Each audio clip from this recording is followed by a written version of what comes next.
E aí, seja muito bem-vindo ao canal 7 de Teologia. Aqui é o pastor Sérgio Lenz e juntos vamos prosseguir mais um dia na presença do Senhor. Eu agradeço o carinho da sua companhia e, como você já percebeu aí na introdução, nós vamos falar um pouco de viagens. Afinal de contas, a vida é uma viagem.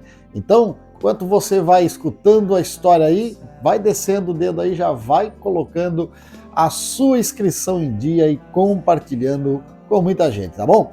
Mas essa história dessa viagem que eu quero embasar, o que desejamos extrair como lição nessa oportunidade, ela começa lá em 1989.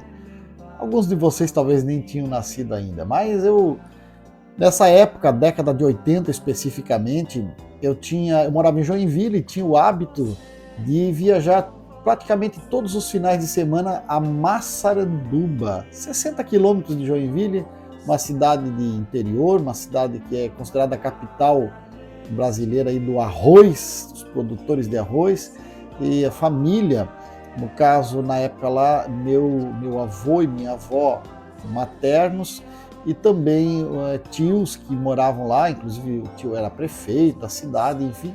Eu me sentia muito bem naquela cidade interior, porque era chegar lá e junto com meu falecido avô, catarmos uma lata com minhocas, pegar vara de pescar e ir ao centro da cidade, em qualquer riacho que cruzava a cidade, para pescar alguma coisa para jantarmos. Então era muito gostoso, era uma fase boa.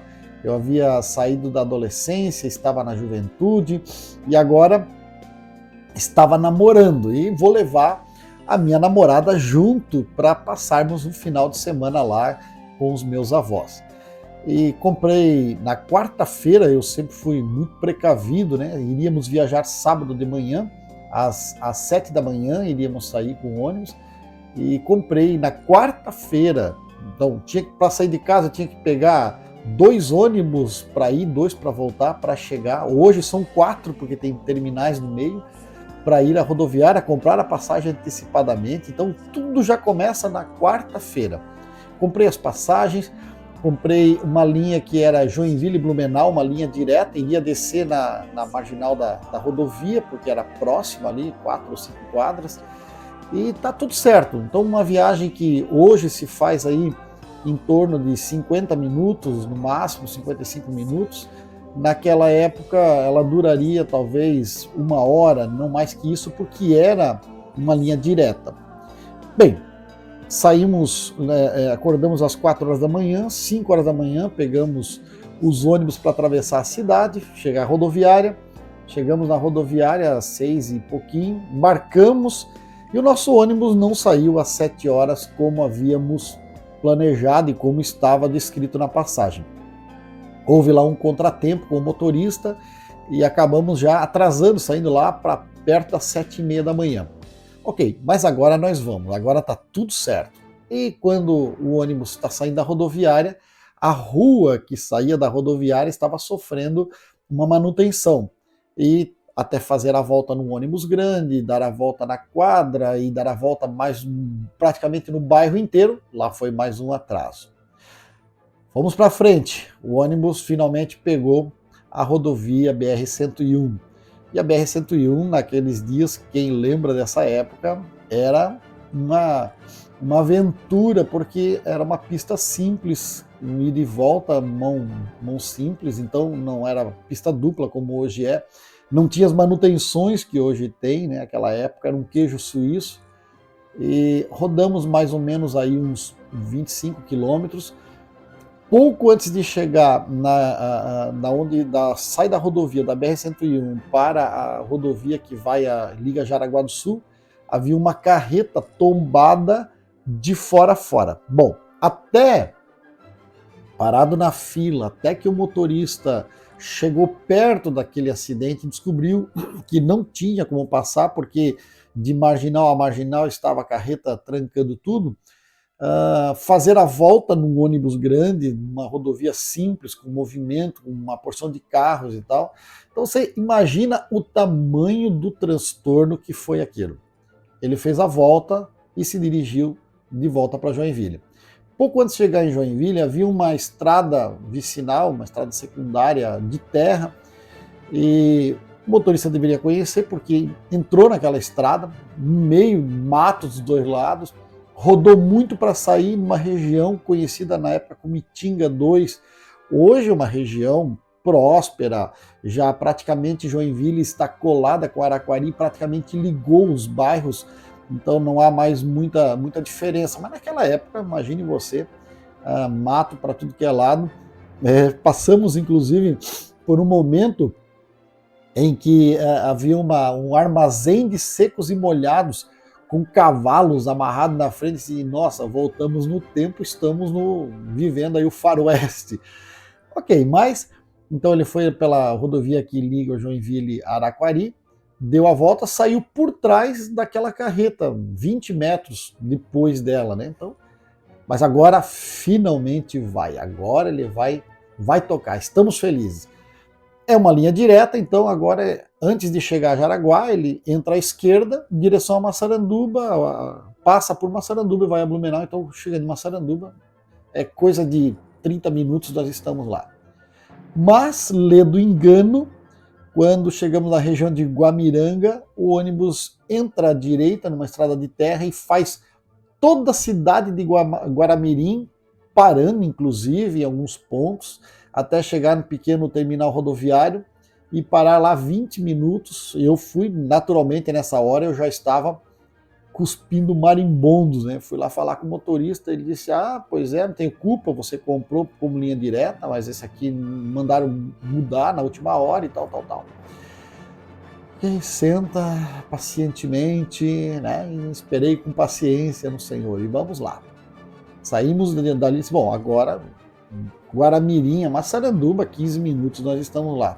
Novamente, leu de engano, ao invés de passar direto, ele entra à direita e vai na direção de Jaraguá do Sul. Mas se ele fosse só o terminal de Jaraguá do Sul e viesse embora, era 20 ou 30 minutos, estaria tudo certo. Ele passa, aquela época o terminal de Jaraguá do Sul era bem no centro da cidade, bem na entrada da cidade, ele passa direto o terminal e vai lá no fim de Jaraguá do Sul para descarregar cargas que ele estava trazendo para a transportadora da Catarinense. Parece piada, mas o negócio ainda continua. Descarrega, carrega, tal, volta, para no terminal, mais 20 minutos para entrada e saída de pessoas e lanche do motorista e coisa e tal. Aí eu já tinha quase desistido da viagem, mas tudo bem, vamos continuar. Agora vai embora. Quando chega no trevo que ele deveria entrar à esquerda para retornar, ele entra à direita. E aí eu levantei e disse, o que está acontecendo? Para onde é que nós estamos indo? Não, esse ônibus é Joinville Blumenau via Pomerode. Mas não é o que está na minha passagem, está aqui, está escrito, eu vou reclamar, eu vou na superintendência, eu vou no Papa, eu vou no presidente da República. Você pode ir onde que você quiser, mas agora você vai a Blumenau via Pomerode. E continuou a viagem, e eu não podia bater no motorista, afinal de contas o motorista ia nos levar para algum lugar, então vamos, volta para o lugar.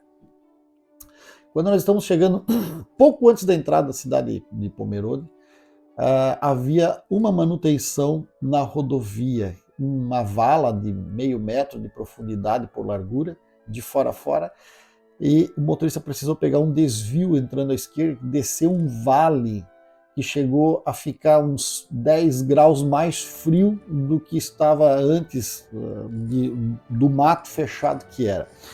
Desceu lá num vale que eu até hoje não consigo reproduzir nem no mapa onde que é. Desceu, subiu e sumiu e saiu a 5 metros depois daquela manutenção.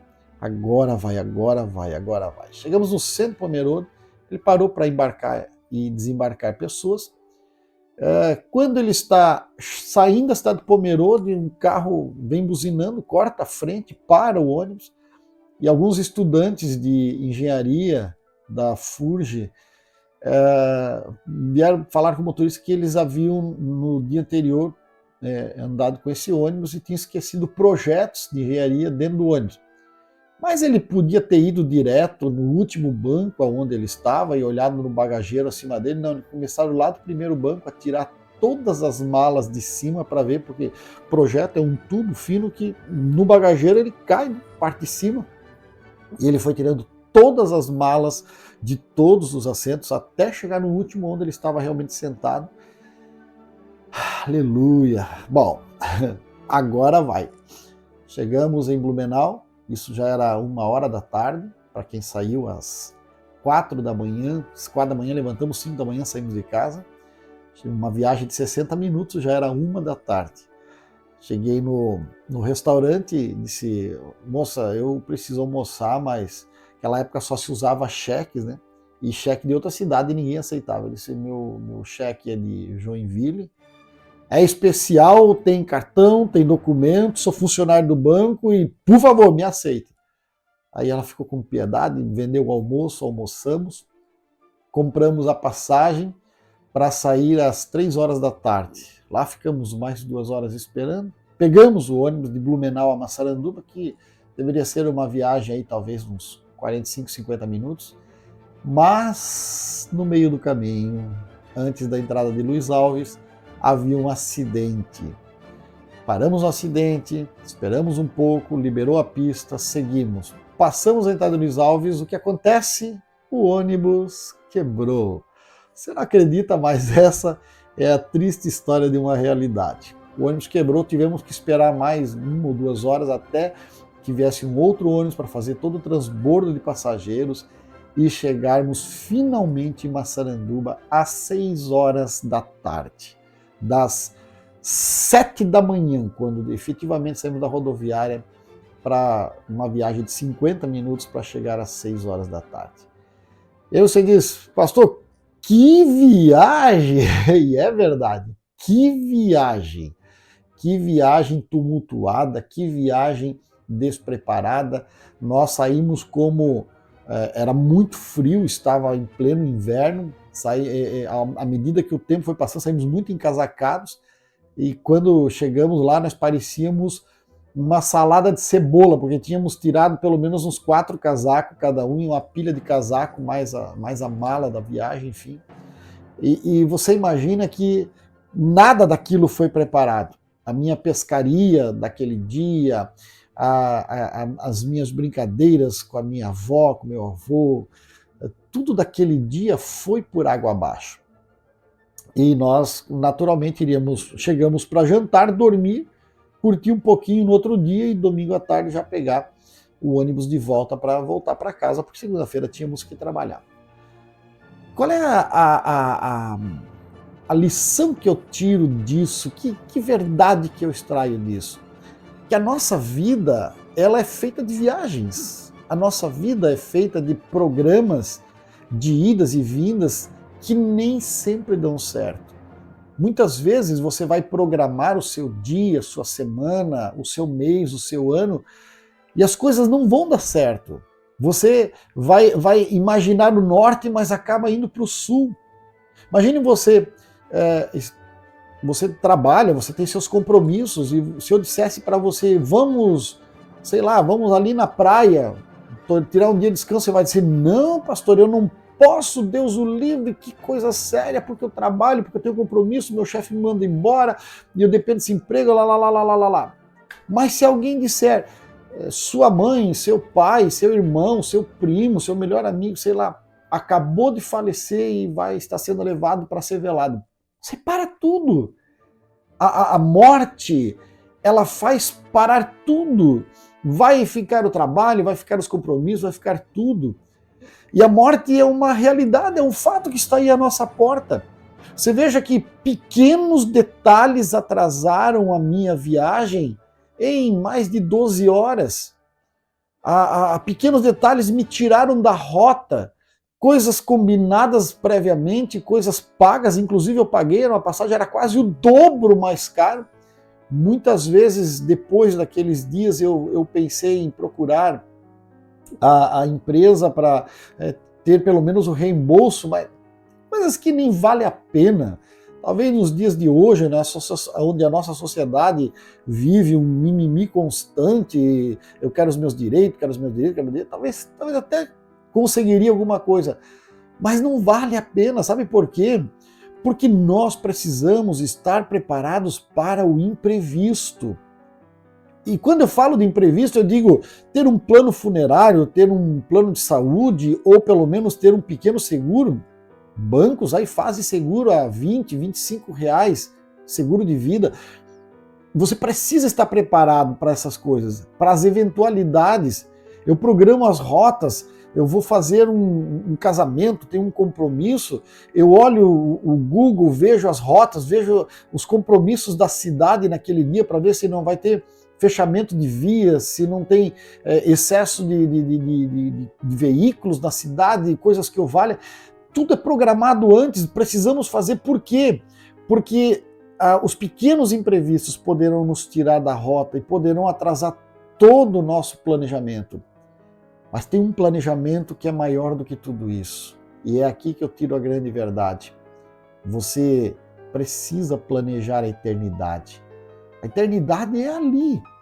Algumas vezes, aí há 16 anos atrás, antes do meu pai falecer, exatamente nessa época agora, de junho, de julho, eu sentei com ele uma vez, ele estava com câncer, um tumor no cérebro, e já tinha data marcada, o médico já havia dito que ele iria falecer em novembro, como de fato faleceu, no meio do mês de novembro, e eu, sentado com ele, disse: pai, o pai já parou para pensar em aceitar Jesus, em servir a Deus? Aí ele disse: carinha, não fala essas coisas para mim, porque é o seguinte, você acha que só porque você está todo dia lá, de joelho dobrado, orando, e está na igreja todo dia, Deus só fala contigo? Não, Deus falou comigo, eu vou ter oportunidade de aceitar Ele no último dia e tal,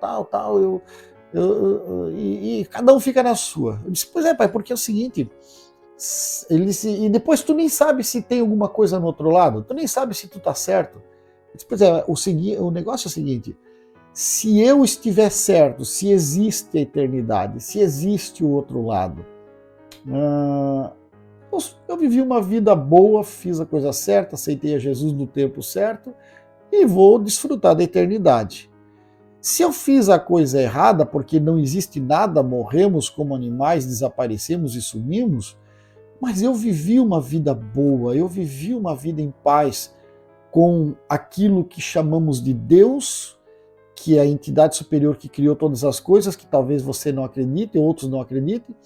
Eu vivi em paz com ele, vivi em paz com a minha consciência, vivi em paz com o meu próximo e vivi uma vida boa.